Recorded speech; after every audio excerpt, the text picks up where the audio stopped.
Hey guys, it's Steve from Featherlight, and Yamaha finally did it. They came out with a firmware update for the YC series of keyboards that not only addresses the rotary organ, but some other pretty amazing features. Let's check it out.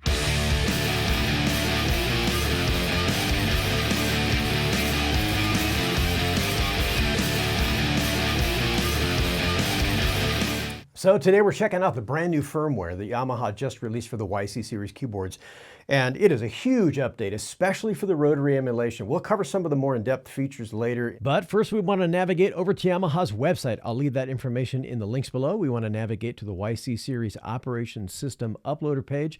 And this is going to be for version 1.20.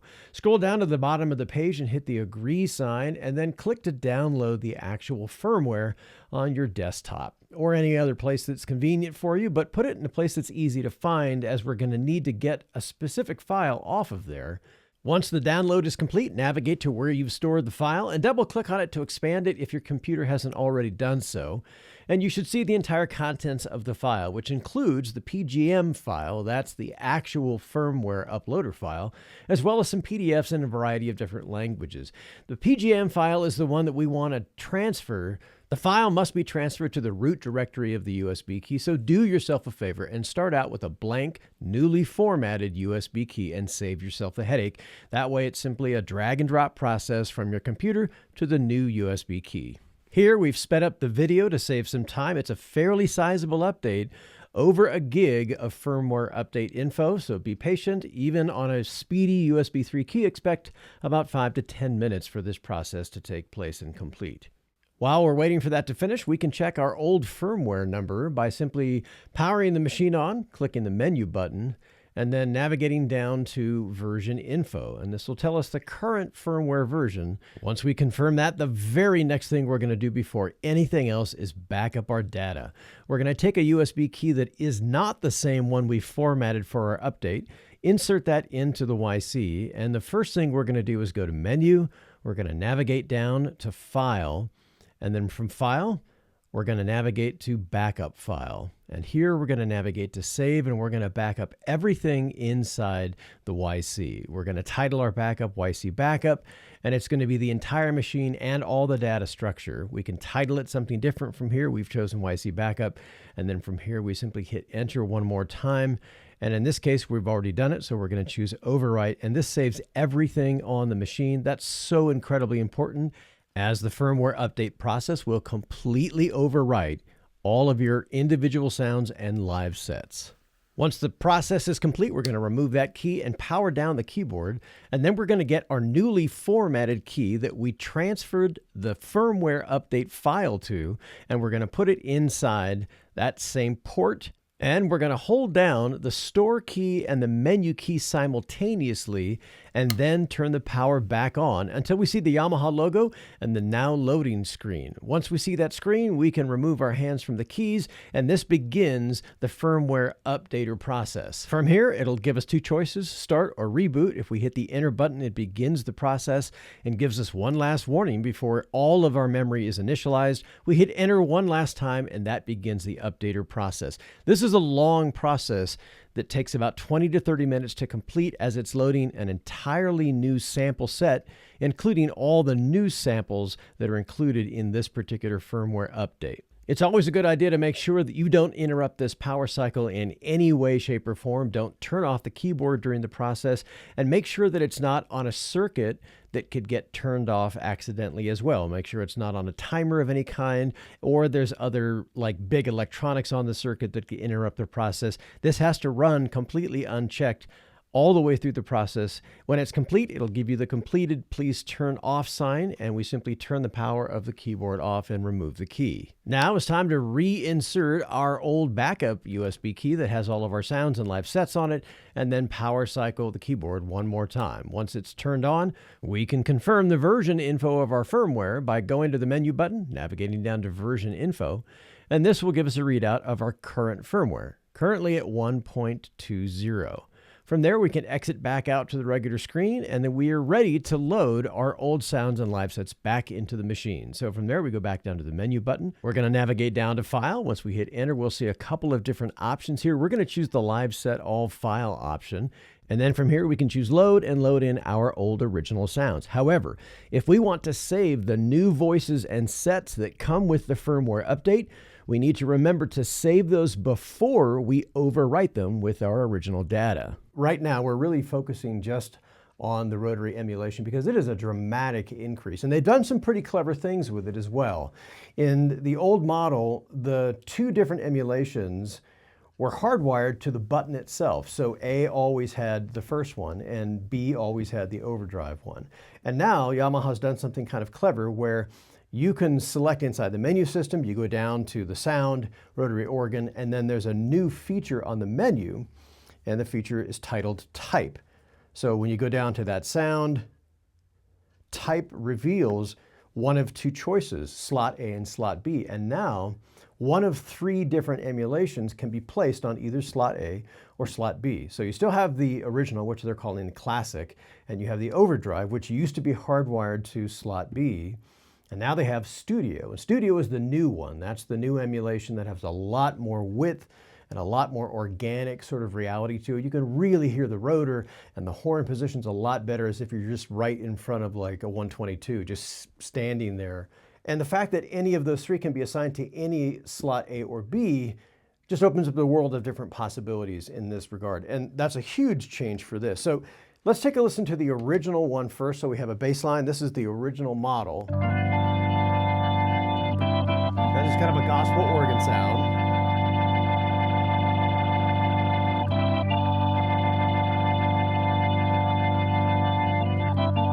And it wasn't good or bad, it was just really cautious. It didn't really embody the concept of, you know, sitting in front of a Leslie 122 and just hearing that massive rotation and filling up the room and everything.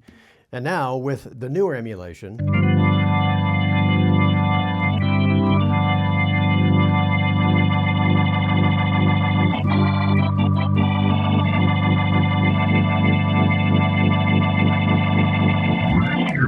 you can really hear not just the rotor, but the horn itself, and the clarity of those, the power and the presence of the rotor is a lot more exaggerated now.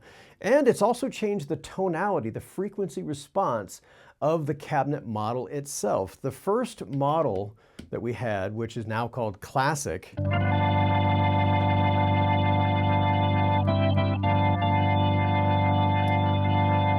had a high frequency to it that was a little bit shrill.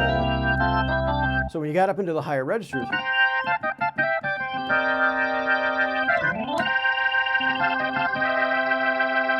it didn't really have the frequency that a true Leslie does up in the high registers. The high registers on a real cabinet, 122 especially, kind of tamed that, and these were pretty shrill.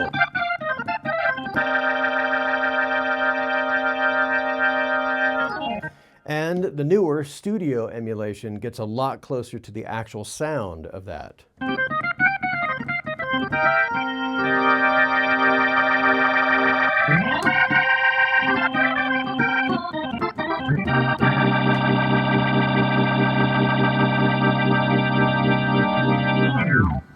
So in addition to just changing the kind of perception of width, they've also gone in and done some real things to the frequency response of the actual emulation itself. And it's made a big difference from a player's point of view. You can really hear it. And if you run this in your live setup, like I do, for example, in stereo, it is a dramatic difference, not just in stereo width, but also in tonality. And it makes it a lot more fun to play when you really get that rotor, going.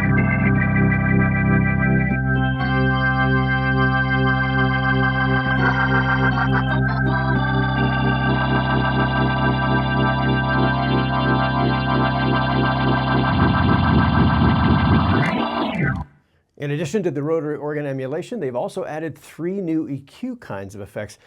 And this is huge, especially when you're building organ sounds that are combined with other sounds like organ and piano or organ and Rhodes.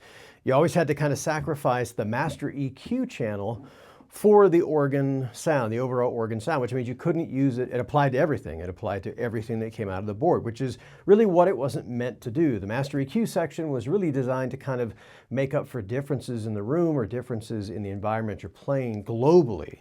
So the EQ is pretty unique in the sense that The EQ itself for the first one, the tone control is what it's referred to as, is on the effects section controlled by the depth and the rate knobs. And the depth controls the low filter or the low shelf.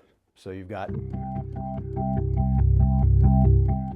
so as you move the depth control up, it adds a bottom end shelf that goes up or down. And the rate knob is the high shelf.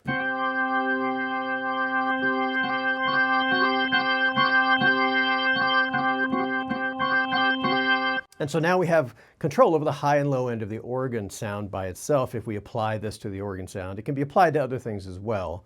So keys, also key sections A or B.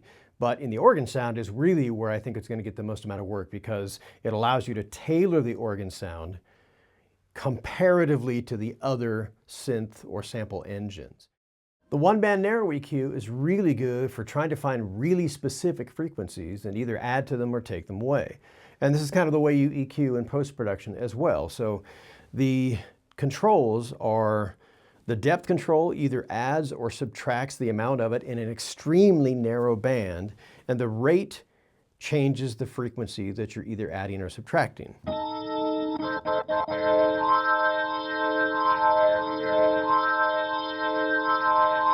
And then when you find the specific frequency that you're trying to isolate, you can either add or take it away by using the depth control.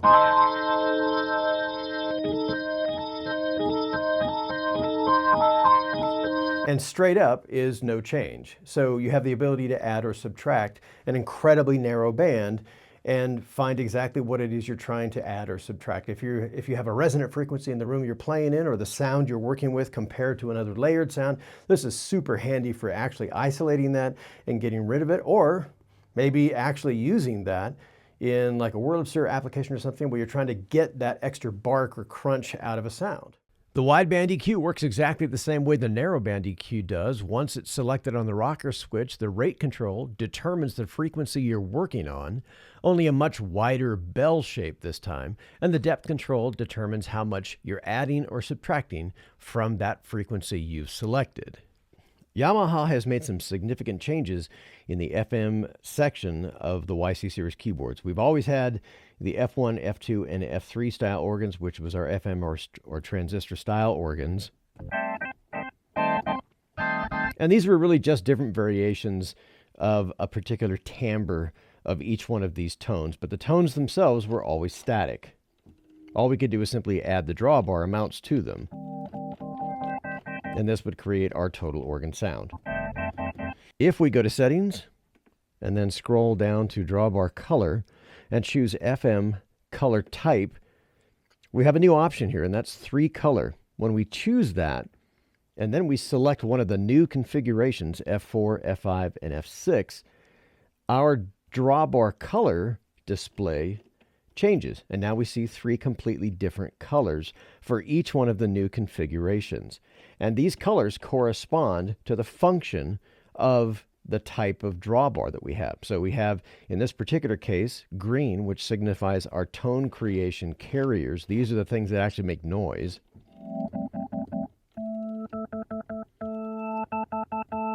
And then the 2 over here are our percussion, which are turned on and off by the percussion button. And then the other color, which is blue, signified here, is the modulator for that particular slider's tone creating carrier. So we can go from kind of a hollow sine sort of square wave up to almost a sawtooth wave. And then the third type of color that we have is actually white. And this, on this particular band, is a feedback carrier. And this adds additional harmonics over and above the modulator here. So the green one makes the noise, the blue one is the modulator, and that changes the character of the sound from kind of a hollow sine wave up to like a sawtooth. And then the other one adds feedback in addition. So we'll start with a low sound here.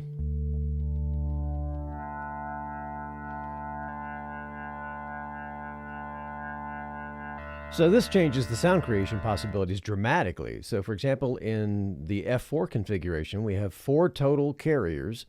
Those are the ones that make sound. And then we have 4 total modulators. If we count the one for the percussion, those are the ones that alter the sound. And then we have a feedback generator on top of that for the middle band, which changes it even more dramatically depending on the sound that we're using. The F5 configuration is completely different than the F4 configuration. This actually only has 2 sound creating carriers, but it has 3 modulators for each of those carriers, and the top modulator, this top section here, actually has its own feedback as well. And this adds some very bizarre characteristics or tone shaping characteristics to the total amount of sound. If we use just the bottom carrier, the first one shapes that tone with its modulator.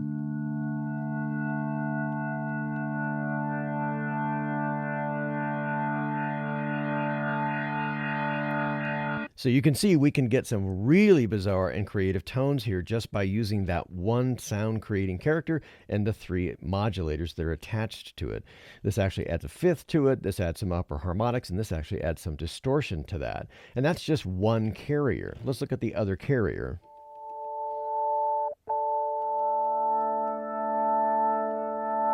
Now this one actually has some feedback to that carrier, so let's play a lower note so we can hear some of those upper harmonics.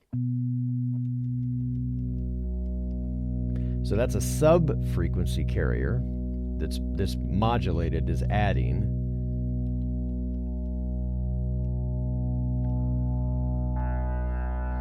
And then we're adding feedback to that circuit.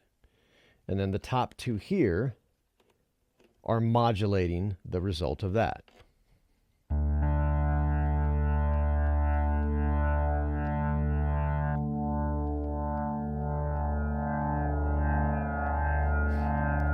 So there are some really bizarre characteristics that you can introduce into the wave shape with just a single sound creating carrier. If we add both of these to them, the sound creation possibilities get pretty extreme pretty fast.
Our F6 configuration is very similar to F4 with one really important distinction. So it still has the 4 sound creating characters signified with the green LEDs here.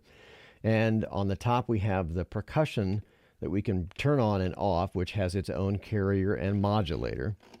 But the difference here is that in the first set of sound creation carrier, on the first slider, its modulator is actually adding an LFO. It's actually adding a low frequency oscillator that's making the wave shape change. And you hear that oscillation. And it has its own feedback loop we can add to that. Blake Angeles over at YamahaSynth.com has got some great diagrams and in-depth information about the differences of each one of the configurations. So I'll leave that information in the links below. You definitely want to check that out. It's a great resource. So its modulation characteristics are going to be changing the actual pitch of the wave because it's actually being put through an LFO. And this is really getting into the real territory of synthesis, where the YCs really never had that capability before.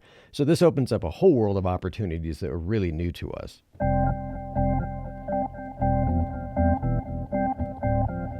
This allows for some really unique synth textures, especially when you consider that you could combine them with both the Key A and Key B engines on top of them.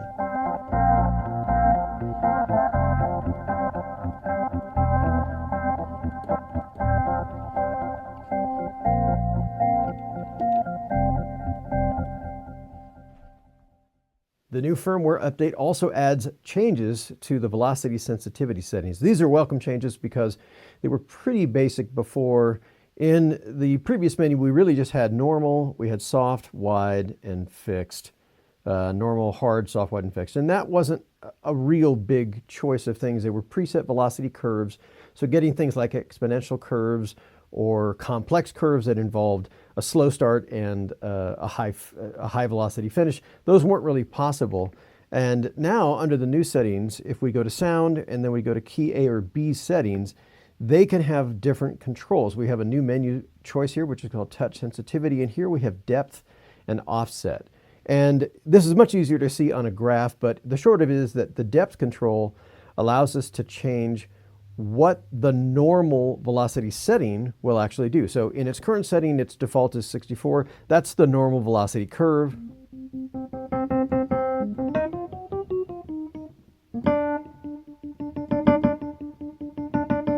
But as we increase that depth control, the total amount of the top part of the graph gets a stronger output.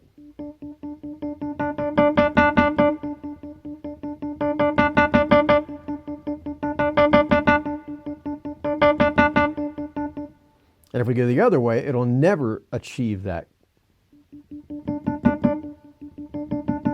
Meaning the soft part is still the same,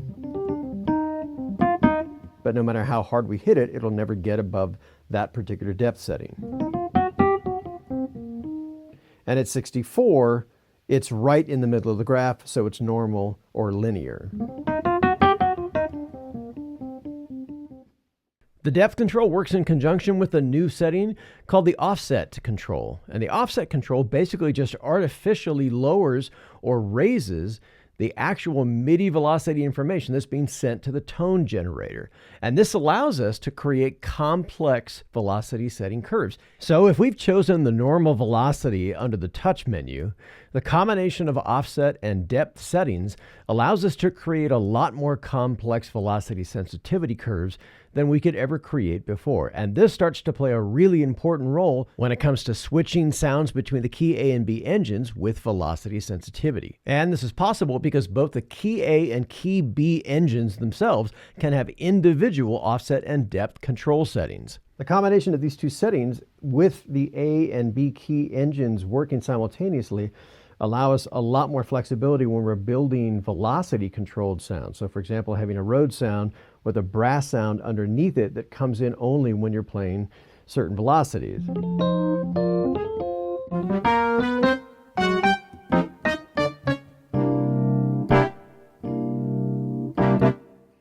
So some pretty massive changes for the YC series keyboards, a huge firmware update, a brand new rotary speaker effect, 3 new FM organ types with modulators and feedback, a new setting for the FM colors, 3 color has been added to reflect those new settings, 3 EQs have been added, tone control, narrowband and wideband that's added to the effects list, touch sensitivity with depth and offset controls, EQ control and filter control menus have been changed and relocated to make more sense.